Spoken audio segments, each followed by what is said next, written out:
म्हणजे कालपासूनच मध्ये यायचा तर मी कालही खूप घेतलं होतो, आजही घेतलं होतं, पण म्हटलं आज काही झालं तरी विषय झाला तरी आपण जायचं म्हणून या निमित्तानं आपल्या भेटीला आलोय. साहजिकच माझ्याकडून दोघा तिघा करून अपेक्षा उंचावल्या झाल्या किंवा मी करू शकतो असं नाही. सरळ तुमचा प्रश्न काय आजचा नाही, 1950 पासूनचा हा प्रश्न आहे बाबा, किंवा गेल्या 50 वर्षाचा प्रश्न आहे, अलीकडच्या काळामधला तुम्ही 65 नंतरचा 65 नंतरचा. त्यामुळे हा प्रश्न इतका सहज आणि सोपा नाही जितका तुम्ही सहज बोललात की ही जटिलता, याची क्लिष्टता तुम्हालाही माहिती आहे. पण मी आमदार म्हणून मागच्याही पहिल्या कालमध्ये तुमच्याविषयी विधानसभेत 2 वेळा आवाज उठवला आहे. त्याचबरोबर माननीय मुख्यमंत्री त्यावेळेसचे एकनाथ भाऊ शिंदे त्यांच्यासोबत एक बैठक झाली होती. ती बैठक कॅन्सल करून पुन्हा मी त्यांना घ्यायला लावली, साहेबांना विनंती करून. एकच दिवसात पुण्याला पूर आलता म्हणून साहेब गेले होते, तरी तुम्हाला मी जवळ काय म्हणलं बैठक मध्ये घ्यायला लावू आपण. तुम्हाला मी मुंबईला थांबवलं आणि पुन्हा बैठक मुख्यमंत्र्यांना विनंती केली, बैठक घ्यायला लागते. आणि त्यावेळेस तुमचं नाव नव्हतं याच्यामध्ये मावळा समितीच, बाकी होते मला नव्हतं, पण तुम्हाला सुद्धा मध्ये घ्यायला लावला. जितकं काय मला करता येईल तितकं मी केलेलं आहे.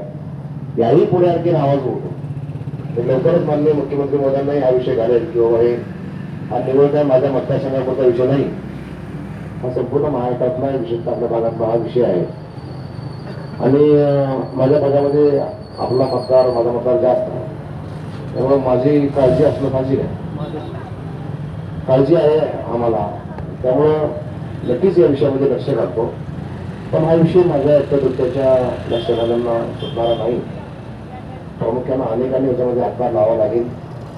तुमच्या जागा ठिकाणी जे जे आपले आमदार आहेत त्या ठिकाणी सगळ्यांना तुम्ही विनंती करा आणि सगळे मिळून पुन्हा एकदा माननीय मुख्यमंत्र्यांच्या उपस्थितीमध्ये खाली पुन्हा बैठकीची विनंती करू. तुम्हाला माहिती आहे बैठकीमध्ये मी त्या अधिकाऱ्याची माझी जी शपथ झाली होती तुमच्यामुळे झाली होती, माझं वैयक्तिक तर काय नव्हतं. मला 2 ताप होता त्या दिवशी, तरी मी आलो होतो टेम्परेचर असताना सुद्धा, बरोबर आहे ना. म्हणजे मला तुमच्यासोबत तुमचा सगळ्यांचा आशीर्वाद तर मला आहेच आहे, पण नुकता आशीर्वाद आहे म्हणून मला हा विषय नाही करायचा.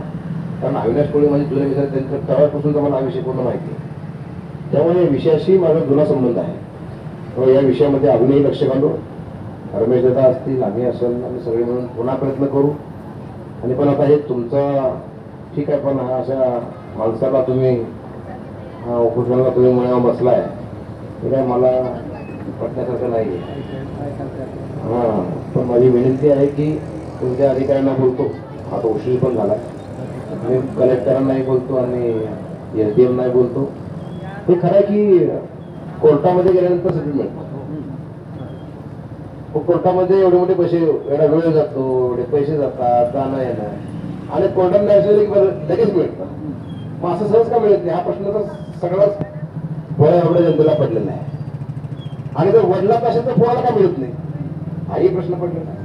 तरी तर वडिलाचं दाखवत आहेत, भावाचं दाखवत आहे, सगळ्यांना दाखवत आहे, तरी यांचं मिळत नाही त्या पोराला, हे तर फारच चुकीचं आहे.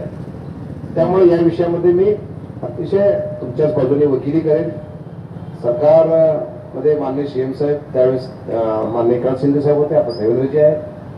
आता त्यांचा वाढदिवसाची तुम्ही शुभेच्छाही दिल्या, हे शुभेच्छाही पोहोचवतो आणि शुभेच्छा अपेक्षाही पोहोचवतो. जे काही तुमचं म्हणणं आहे सगळं माननीय मुख्यमंत्र्यापर्यंत वकिली तुमची फुकट फीस न घेता त्याची जबाबदारी माझी. आणि तुझ्यासोबत मी खांद्याला खांदा लावून प्रसंगी रस्त्यावर उतरून तुझ्यासोबत मी राहील एवढं आश्वस्त करतो. आणि पुन्हा एकदा विनंती करतो की उपोषण करत असताना हे आमरण उपोषण हे शेवटचं हत्यार आहे, धरणे आंदोलन आहे, बाकीचे विषय आहेत. तुम्ही आता पाण्यातली उडी मारली, मुंडन केलं, म्हणजे लोकशाहीमधले सगळे जे काही आयुध आहेत ते सगळं तुम्ही वापरलेले आहेत आणि हे पुन्हा वापरताय आमरण उपोषणाचं. पण माझी विनंती आहे की आमरण उपोषणपेक्षा लाक्षणिक उपोषण, धरणे आंदोलन, आजचं वजन बसा, उद्याचं वजन बसा, असं काहीतरी करा. पण अशा माणसांना आता विचार नक्कीच तुम्ही करावा अशी माझी विनंती या निमित्तानं आहे. शेवटी माझ्या मतदारसंघातला माणूस आहे आमचा, त्यामुळं आणि माझ्या विधानसभेत मला खूप तरी असं ताकद दिलेली आहे मला. त्यामुळे मी मुळ्या मशरूमवर काळजीनं आलो गावात पळत. कदाचित ते मुळ्यावर ऐकलं उद्या आलो असतं कारण पण मुळ्यावर आज आलो. त्यामुळं माझी विनंती सगळ्याला असणार आहे की हे उपोषणाचं जे हत्यार आपण उपोषण ते माघारी घ्यावं. जे सरकारकडे तुमची वकिली करतो त्या अधिकाऱ्यांना बोलतो सीएम साहेबांचे कामाला करतो.